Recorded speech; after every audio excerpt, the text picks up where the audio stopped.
question. And the question reads, what kind of social relation is translation in the first place? And by raising that question, I'm actually quoting someone, a Japanese theorist of translation called Naoki Sakai, who's become very important for our approach as well, because Boris and myself, we've been working for years now together on issues of translation. And it's actually a quote, that question, what kind of social relation is translation in the first place? And I will explain why I think it's a really important question. Just one example. Usually when people discuss questions of translation, they're referring to texts, but not any kind of texts, but usually texts that have been published in books, that might be classical texts, that might be texts being worth to translate. And they're talking about the task of the translator, even in that article, essay of Walter Benjamin's that has already been mentioned today, which is called The Task of the Translator. That text is very much about religious texts in the end, but classical texts, classical literature, which is worthwhile being translated. But then, again, think about the fact that they're not only perhaps more awkward, perhaps not, even more awkward examples of translations, like the case of Valentina Hassan, but that there's also an enormous machinery of translation operating on a day-to-day basis that is in use whenever it comes to translating user manuals of technical electronic devices, for instance, whenever it comes to translating information that comes along with medication that you can buy worldwide. So what is it then about? What does this machinery of translation, what is it linked to? It's linked to a global circulation and global circuits of commodities circulating on the planet, which is why translation is so important in that place. And there are, of course, many examples of really awkward translations as part of that machinery. And of course, that too is a complex of social relations, those machineries of translation, the global circulation of commodities, those are social relations, just as things Boris talked about, and the role of cultural elites are specific specific social relations, but not necessarily the same ones. And interestingly, in translation theory, this is not often thematized. And I would like to suggest why this seems to be so difficult to address that kind of social relations, and also why even in linguistics, in scientific linguistics, it has been quite difficult to address the issue of translation at all. I would just like to mention two very classical authors of structuralist linguistics. One is Fernand Saussure, and the other one is Roman Jakobson, who, by the way, is one of the very few structural linguists who has ever written on translation. And it's one single article of about 10 to 12 pages that is written on it. But it's interesting, and I will explain the connection between Saussure's theorization of language and then Jakobson's theorization of translation. Now, the main point, it seems to me, is actually quite simple, and it can be found within the first 15 pages or so the courses on general linguistics in Ferdinand Saussure, which is probably the most influential book on linguistics in the 20th century, and which is where Ferdinand Saussure introduces a famous distinction that many of you will know, which is the distinction between what he calls la langue and what he calls la parole. La langue is language regarded as a sign system, whereas la parole is the speech, the individual speech, which is one of the crucial points already. And the interesting thing about the way he constructs this distinction is that it is at the same time a construction of the difference between sociality and individuality. Because in Saussure's terms, la langue, the system of signs operating in very complex ways, but we don't have to go into that here. La langue, in that sense, is what is and what constitutes and is at the same time based on the sociality of language. Whereas la parole, the individual speech, always only operates on a given langue, on a given system of signs, a grammatic system, of course, a given vocabulary, and so on and so forth. Now, what Jacobson argues in that short article on linguistic aspects of translation is that in order to use a language, any individual speaker always already has to translate. Using language is nothing else than translate. Because I'm just giving you one example that I'm taking from Jacobson. If in English you use the word bachelor, it could mean, or it could refer to a person holding a specific academic degree, or it could refer to an unmarried man, because bachelor means both.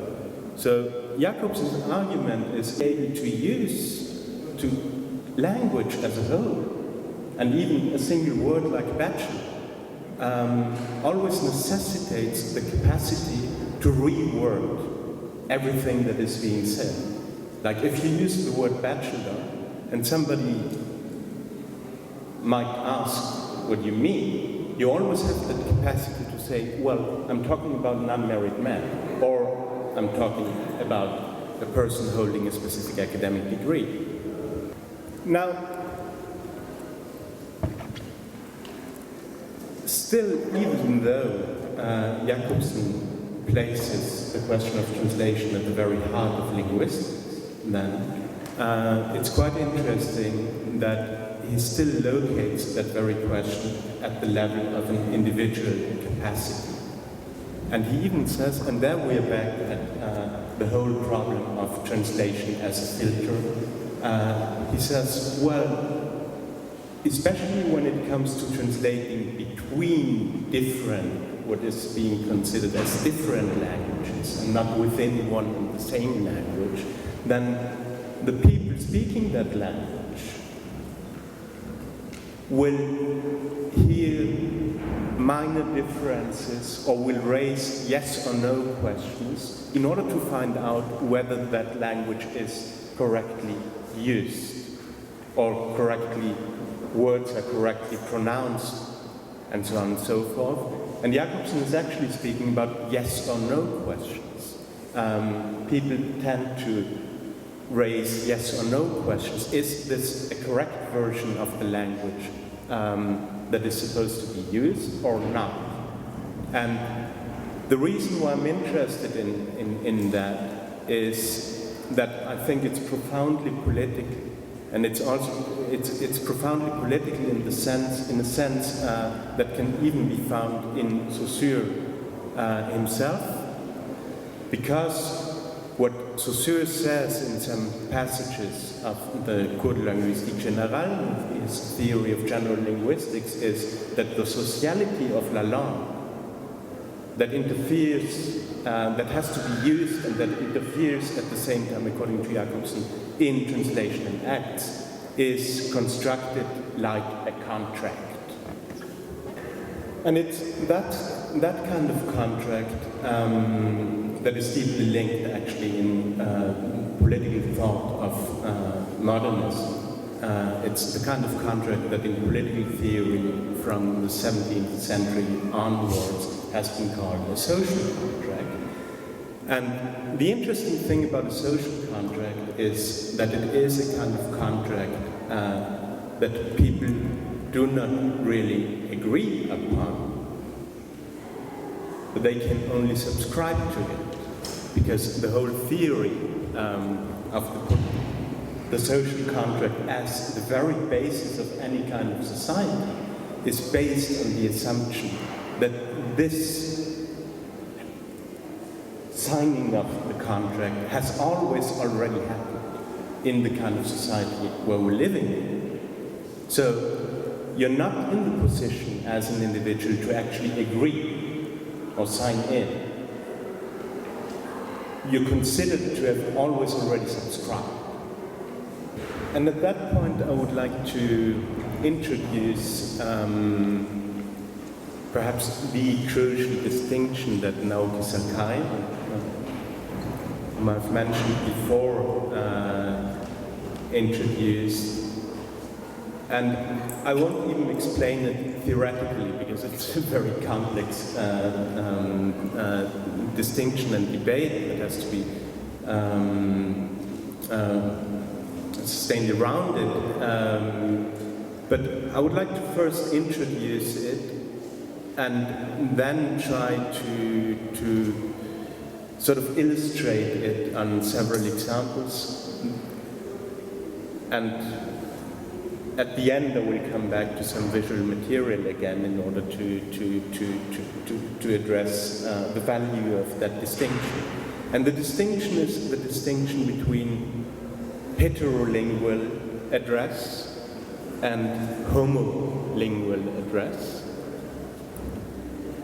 or regimes of homolingual address. And also for you, for the translation, it's crucial that this distinction between homolingual and heterolingual is not confounded with the distinction between monolingual and multilingual.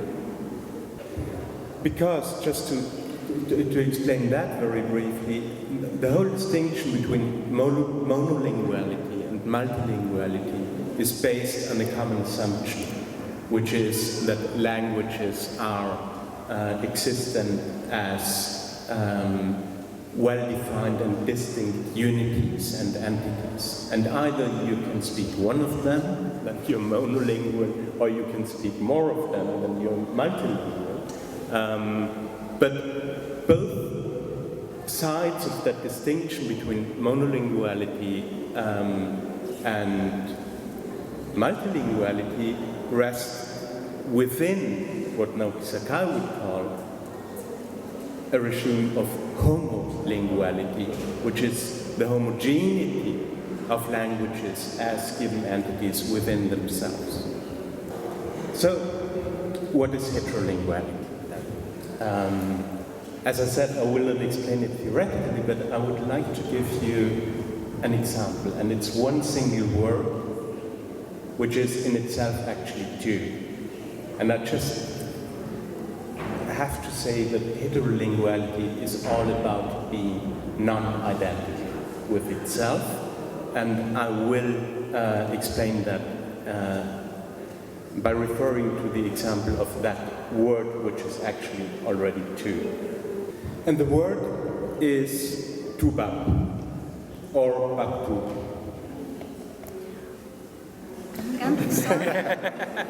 Tubab, or babtu. Which will not need translation. Tubab or babtu? Tubab or От, власне, це babtu. слово, яке ви почули. Тубаб або бабту. Actually, nobody knows which language it is. Ну, власне, That's why it's my example, of course. No, tubab is a word that is still being used, but has especially been used in Western Africa in the times of French colonialism. So tubab is a word commonly used, and again, nobody knows, there are different versions in different African languages, but it doesn't belong to any of these languages. And it's become used in French, actually, in the French being spoken by West Africans. And it's commonly considered to designate Europeans or whites. But actually, it's not, even historically, it's not so clear. There is a passage, for instance, in one of the most famous anti-colonial books, Black Skin, White Masks by Frantz Fanon. And you might know that Frantz Fanon himself was of black skin, coming from Martinique, which was a French colony, or which wasn't really a French colony in the same sense as Western African colonies, but was considered to be part of France. And there is a passage in that book where Frantz Fanon mentions the word tuba and tells a story where he himself, even though he is of black skin, is called a tuba, a white. And the reason for that is quite simple. The story relates to Frantz Fanon's time when he was in the French military. And he was fighting together with whites, whereas during World War II and even World War I, in the French army there were also troops, the so-called tirailleurs sénégalais, troops that were made up of only people from colonies, and especially what was then in French colonialism being called Senegal. So the person Frantz Fanon found himself being called Tuba by, was one of those Senegalese. And it was, I don't have to explain the particular kind of situation, but the reason why he was called Tuba, which is supposed to mean white, was not that he was white, and was not that he was European, but it was that he was fighting with whites in the organization of the military. Now, there's also the word Babtou, as I mentioned before, and Babtou is the so-called Verlan version of tuba. Verlan is, you've already been speaking about argos. Verlan is a language, or it's not exactly a language, it's a style of speaking that was invented in the banlieue, the suburbs of Paris especially, after the end of World War II. And the basic construction principle of Verlan is to take the syllables and turn them around. So the whole name Verlan is actually already a piece of Verlan language, because it's derived from l'envers, which in French means the other way around. So it's Babtou now in the French banlieue, and in a way it still means white. It doesn't mean European that much any longer, because the people who are using it are Europeans themselves, from immigrant families, but people who've been born, and sometimes their parents were already born in France, so they are Europeans. Sometimes they're also white, because nobody really knows where white begins and where white ends. And if I mean, of course, you would have to speak French because language also serves as a filter. But it's really interesting to have a look at several blogs and discussions that you can find on the internet about the meaning of Baptu nowadays. Because people are convinced that it means something like white or Europeans, but everybody has their own story about it. And it's not at all about meanings, it's about a whole variety of situations of either addressing someone as a Baptu or being addressed yourself by someone as a Baptu. But nobody really knows exactly what that means. It just cannot be unified. So I'm afraid we don't have much time left, so I would just like to show one of the extracts from the film I wanted to show. And it's directly connected to the question of address and moments of translation. And it's taken from a film, a documentary film that came out in 2010. It's called Les Arrivants, the Arriving Ones. And it shows people having interviews at a specific French institution, helping and assisting asylum seekers, but only families that are coming to France in order to apply for asylum. And maybe one more thing that should be explained beforehand, you will see that the translator is on the phone, which is a quite usual practice in places like this in France, that there are those translation agencies for all sorts of languages that are just being called by phone. It's a family from Sri Lanka speaking Tamil, and I would ask you to pay special attention to what is being translated.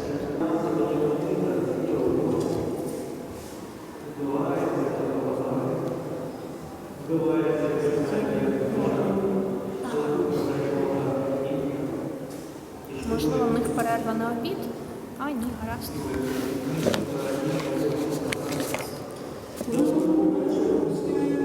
Так, доброго дня.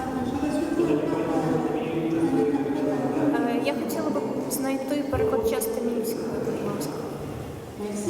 Дякую. Okay, that's it. The only thing I want to comment on that is, and this is already a sort of conclusion, that